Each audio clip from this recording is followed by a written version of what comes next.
In this video, I'm going to show you how to create the perfect scalloped wall. To start, you're going to put painter's tape on the wall where you would like your scallops to be. Mine are about 5 feet from the floor. Then I am taking my original wall color, which is White Duck by Sherwin-Williams, and I'm painting over the painter's tape in order to avoid bleeding of the color that I will be adding later on, which is going to be the color of the scalloped wall. I went in with a paintbrush, but you could definitely use a roller. I think the roller will be a lot faster.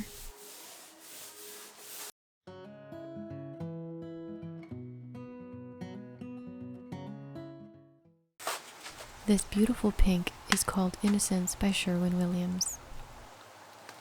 I went with an eggshell so that it's not very shiny and you can see it on the wall better.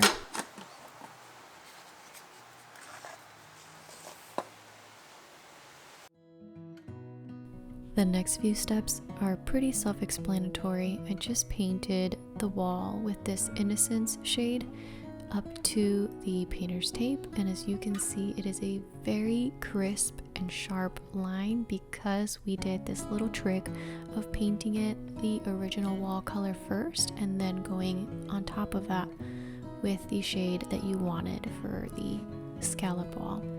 To create the scallops, I'm using a plate that I had in my kitchen, and I am going to put a painter's tape where I want my scallops to begin, and that way every time I move the plate I know exactly where to put it so that I get the same scallops throughout the wall.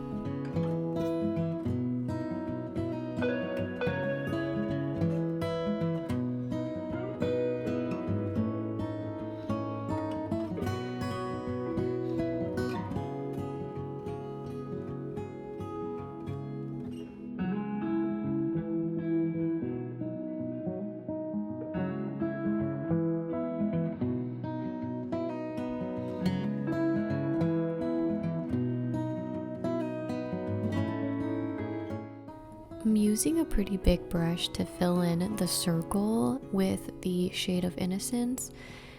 I like this idea because it was easier and faster to fill in the hole. However, when we look at it up close, you can tell that it's not going to get into those little details as easy. So I'm gonna go in with a very small angled brush, and this is what I'm going to use to complete the circle and try to make it perfect.